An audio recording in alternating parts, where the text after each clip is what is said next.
Ritu small kitchen വേൾഡിലേക്ക് എല്ലാവർക്കും സ്വാഗതം. എന്തൊക്കെയുണ്ട് വിശേഷങ്ങൾ?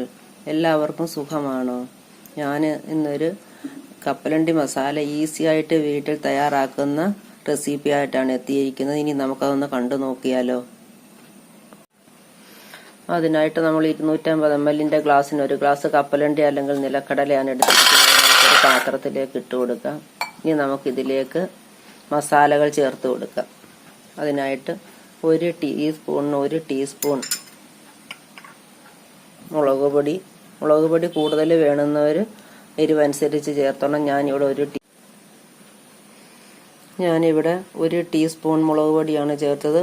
കൂടുതൽ വേണമെന്നവർ കൂടുതൽ എടുക്കുക, കുറച്ച് വേണമെന്നവർ മുളക് പൊടിയുടെ അളവ് കുറയ്ക്കുക. ഇനി അതിലേക്ക് ഒരു 1/4 ടീസ്പൂൺ കുരുമുളക് പൊടി, 1/2 ടീസ്പൂൺ പെരിഞ്ജീരകപ്പൊടി, ഒരു 1/4 ടീസ്പൂൺ മഞ്ഞൾപ്പൊടി, ഒരു 1/4 ടീസ്പൂൺ കായപ്പൊടി, പാകത്തിനുള്ള ഉപ്പ് ചേർത്തിട്ട് നമുക്ക് ഇതിനകത്തേക്ക് ഒരു 5 ടേബിൾ സ്പൂൺ വെള്ളവും കൂടെ ചേർത്ത് നന്നായിട്ടൊന്ന് മിക്സ് ചെയ്യാം. ഈ സ്പൂൺ 5 ടേബിൾ സ്പൂൺ വെള്ളമാണ് ഞാൻ എടുത്തിരിക്കുന്നത്. കുറേശ്ശെ നമുക്കിതിലേക്കൊന്ന് ഒഴിച്ച് മിക്സ് ചെയ്യാം.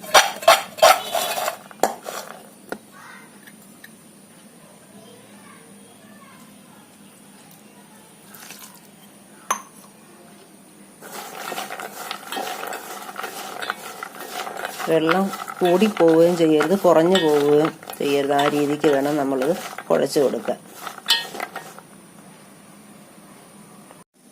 അപ്പം നമ്മൾ മസാലകൾ മിക്സ് ചെയ്ത് കഴിഞ്ഞ് ഇനി നമുക്കിതിലേക്ക് ഈ സ്പൂണിന് ഒരു 3 ടേബിൾ സ്പൂൺ കടലമാവ്, അത് ഞാൻ കടല വെള്ളത്തിലിട്ട് 8 മണിക്കൂർ കുതിർത്ത് കഴുകി വൃത്തിയാക്കി വെയിലത്ത് വെച്ച് ഉണക്കി പൊടിച്ചതാണ്. കടയിൽ നിന്ന് വാങ്ങിച്ചത് നമുക്കെടുക്കാം. കടലമാവ് അതെടുത്തത് 3 ടേബിൾ സ്പൂൺ, 1 ടേബിൾ സ്പൂൺ വറുത്ത് പൊടിച്ച അരിപ്പൊടി ഇതുകൂടെ ചേർത്ത് നന്നായിട്ടൊന്ന് മിക്സ് ചെയ്യാം. നമ്മുടെ മസാലകളെല്ലാം ഇപ്പൊ കപ്പലണ്ടി പുരട്ടിക്കഴിഞ്ഞ് ഇനി ഒരു 10 മിനിറ്റ് മസാലകളെല്ലാം ഇതിലൊന്ന് പിടിക്കുന്നതിന് വേണ്ടി നമുക്കൊന്ന് അടച്ചു മാറ്റി വയ്ക്കാം. അതിനുശേഷം നമുക്ക് എണ്ണയിലിട്ട് വറുത്ത് കോരിയെടുക്കാം.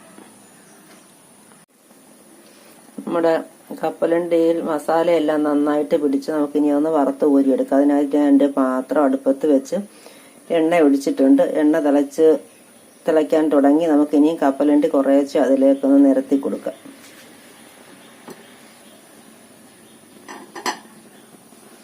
കഴിവതും ഒന്നേലൊന്നേ തൊടാതെ നമ്മൾ നിരത്തി കൊടുക്കണം. കുറേശ്ശെ നമുക്ക് മൂപ്പിച്ച് കോരിയെടുക്കാം.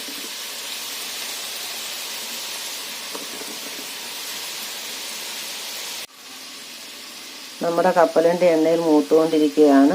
നമ്മൾ ഇടയ്ക്കിടയ്ക്ക് ഇളക്കി കൊടുക്കണം. അതുപോലെ തന്നെ എണ്ണ തിളച്ച് കപ്പലണ്ടി ഇട്ട് കഴിഞ്ഞാൽ പിന്നെ സ്റ്റൗവിൻ്റെ ഫ്ലെയിം ലോയ്ക്കും മീഡിയത്തിനും ഇടയിലായിരിക്കണം. അല്ലെങ്കിൽ മസാല മൂക്കുകയും കപ്പലണ്ടി മൂക്കാതിരിക്കുകയും ചെയ്ത് നമ്മൾ പ്രത്യേകം ശ്രദ്ധിക്കണം. കപ്പലണ്ടിയുടെ ഗുണങ്ങൾ എല്ലാവർക്കും അറിയാമല്ലോ. കപ്പലണ്ടി വളരെയധികം ആരോഗ്യമുള്ള ഒന്നാണ്. അത് നമുക്ക് ചീത്ത കൊളസ്ട്രോളിനെ കുറയ്ക്കുകയും നല്ല കൊളസ്ട്രോളിനെ വർദ്ധിപ്പിക്കും. ധാരാളം ഫൈബർ അടങ്ങിയിട്ടുണ്ട്. നല്ല ഫാറ്റാണ്, പ്രോട്ടീനുണ്ട്. പിന്നെ വയറ്റിലുണ്ടാകുന്ന ക്യാൻസറിനെ പ്രതിരോധിക്കാൻ വളരെ നല്ലതാണ്. ചർമ്മത്തെ ബാധിക്കുന്ന രോഗങ്ങളെ കുറയ്ക്കാൻ നല്ലതാണ്. പിന്നെ ശരീരത്തിലുണ്ടാകുന്ന അണുബാധയെ തടയും. പിന്നെ ത്വക്ക് രോഗമുള്ളവർ ഇത് അധികം കഴിക്കരുതെന്നാണ് പറയുന്നത്. ഒരു പിടി കപ്പലണ്ടി ദിവസവും കഴിച്ചാൽ അത് വളരെ നല്ലതാണ്. കൂടുതൽ കഴിച്ചാലാണ് ശരീരത്തിന് കുഴപ്പം.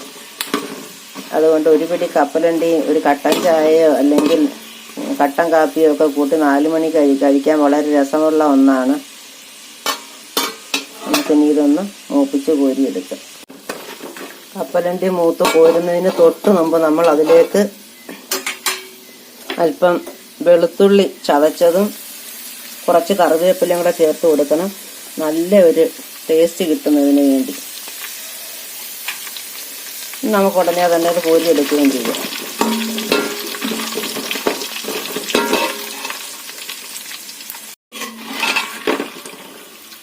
നമ്മൾ കപ്പലണ്ടി കോരിക്കൊണ്ടിരിക്കുകയാണ്. വളരെ പെട്ടെന്ന് മൂത്ത് കിട്ടും. ലോ ഫ്ലെയിമിൽ വെച്ച് നമ്മൾ മൂപ്പിക്കാവൂ.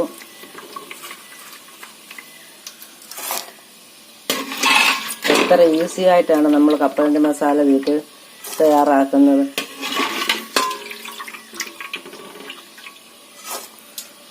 ഇതുപോലെ നമുക്ക് എല്ലാ കപ്പലണ്ടിയും ഒന്ന് വറുത്ത് കോരിയെടുക്കാം.